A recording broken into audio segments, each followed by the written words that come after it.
Bonjour à tous, aujourd'hui je vais vous parler de la guerre d'Espagne qui a eu lieu entre 1936 et 1939. Tout d'abord, vous devez savoir que l'Espagne était dirigée depuis 5 ans par le général Primo de Rivera suite à un coup d'État. Cependant, au bout de ces 5 années, le roi Alphonse XIII lui demanda sa démission quand une crise économique arriva malgré les 5 années de prospérité économique que Primo de Rivera avait créées. En 1933, le roi Alphonse XIII décida donc de faire des élections municipales comme un premier geste démocratique après 8 années de dictature. Cependant, l'élection ne se passa pas comme prévu pour le roi d'Espagne qui s'attendait à une majorité pour la monarchie, étant donné que c'est une victoire écrasante des républicains avec 36 maires de leur côté et 10 maires du côté de la monarchie. Suite à cette élection, le roi Alphonse XIII s'exila du pays sans pour autant abdiquer. La Seconde République est donc mise en place. Le 16 février 1936, les élections législatives désignent au pouvoir le Frente Popular, une coalition de forces politiques de gauche, ce qui ne plaît évidemment pas aux nationalistes. Dans la nuit du 17 juillet au 18 juillet 1936, un soulèvement militaire qui vise à renverser le gouvernement éclate au Maroc espagnol. Ce coup d'État enclenche la guerre civile espagnole qui oppose les républicains contre les nationalistes menés par le général Franco. À partir de ce moment-là, de nombreux conflits ont éclaté entre les républicains et les nationalistes. Le 20 juillet 1936, un soulèvement nationaliste a eu lieu à Madrid et à Barcelone, mais s'est résulté par un échec. Quelques jours plus tard, le 24 juillet 1936, la France envoie une aide militaire et financière pour aider les républicains sans pour autant intervenir directement. Cependant, en août 1936, suite à l'envoi de troupes allemandes et italiennes pour supporter les nationalistes, Léon Blum propose un pacte de non-intervention de peur que le conflit devienne mondial. 25 pays acceptent de signer ce pacte, même si certains trouvent un moyen de contourner et d'aider les républicains espagnols en laissant passer des soldats, comme c'est le cas pour la France. Le 27 septembre 1936, les troupes nationalistes prennent Tolède, qui met fin au siège de l'Alcazar pour les républicains, ce qui permet aussi la création, dans les jours qui suivent, des brigades internationales. Pour en savoir plus sur ces brigades, je vous invite donc à aller voir l'exposé à leur sujet. Sur le diaporama, vous pouvez voir la situation en Espagne à cette période. Les territoires républicains en bleu et les territoires nationalistes en rouge. Comme vous pouvez le voir, à cette époque, les territoires républicains étaient beaucoup plus importants que les territoires nationalistes, malgré que l'avancée nationaliste commençait à se faire de plus en plus présente. Reprenons. Le 1er octobre 1936, le général Franco se déclare chef d'État de la zone nationaliste. Après cela, le 18 novembre 1936, l'Allemagne et l'Italie reconnaissent officiellement l'Espagne comme un pays nationaliste.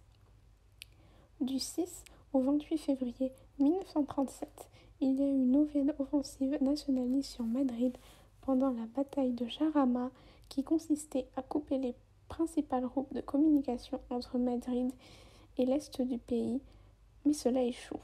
Pendant ce conflit, le 8 février 1937, le corps expéditionnaire italien prend Malaga, une ville portuaire d'Espagne. Le 8 mars 1937 débute la bataille de Guadalajara qui oppose l'armée populaire espagnole au corps expéditionnaire italien. Le conflit a duré jusqu'au 23 mars 1937 qui s'est conclu par une victoire du corps expéditionnaire italien suite à l'envoi de renforts par le général Franco. Le 26 avril 1937 a eu lieu le bombardement de Guernica par l'aviation allemande de la Légion Condor. Ce bombardement a tué 1500 civils. C'est ce bombardement qui a inspiré le tableau de Picasso nommé Guernica. Suite à cela, l'armée républicaine essaye de faire des opérations de diversion lors de batailles à proximité de Madrid. La première opération a eu lieu à Brunete du 5 au 16 juillet 1937 et la seconde à Bellechitz en Aragon du 24 août au 27 septembre 1937. Cependant, le 21 octobre 1937, les franquistes mettent fin à la guerre du Nord après la chute de Guijon qui leur a permis de conquérir les enclaves républicaines de la zone atlantique. Comme vous pouvez le constater sur la carte, la situation a grandement évolué. Les nationalistes ont à présent plus de territoire que les républicains. Le 5 décembre 1937, une offensive républicaine a eu lieu pour reprendre la ville de Teruel, qui s'achève par un succès des républicains le 18 décembre 1937. Cependant, le 22 février 1938, les franquistes reprennent Teruel. La bataille de Teruel s'achève donc après la victoire des franquistes.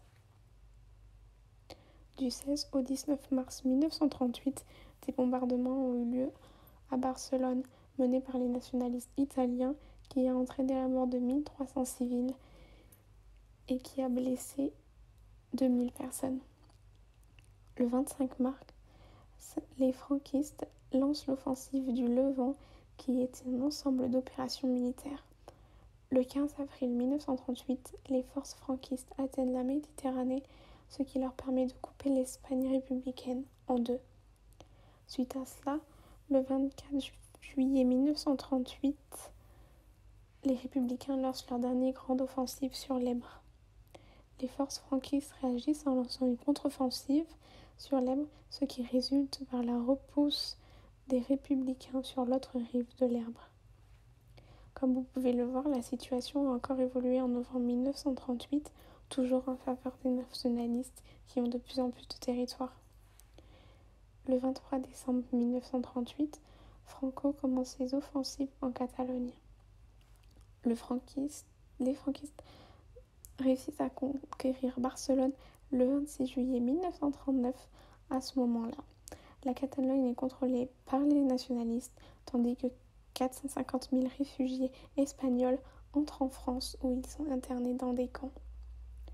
Entre le 5 et le 10 février 1939, Franco achève son occupation de la Catalogne, ce qui marque la fin des offensives. Le 9 février 1939, les franquistes prennent Minorque, ce qui a pour conséquence le contrôle total de l'archipel des Baléares par les nationalistes. Le 25 février 1939, la France signe secrètement avec les nationalistes espagnols les accords Bérard-Jordana. Cet accord est signé afin d'obtenir la neutralité de l'Espagne contre la reconnaissance légitime de Franco. Le 27 février, suite aux accords, la France ainsi que le Royaume-Uni reconnaissent officiellement Franco. Comme vous pouvez le voir sur la carte nationale, les nationalistes ont encore gagné du terrain en février 1939. Voyant qu'ils perdaient la guerre, le colonel Segismundo Casado, un républicain, a souhaité négocier avec Franco le 5 mars 1939. Le lendemain, le président Negrin et les principaux dirigeants républicains espagnols ont fui le pays. Le 26 mars 1939 marque le début de la réédition de l'armée républicaine avec la chute de Madrid.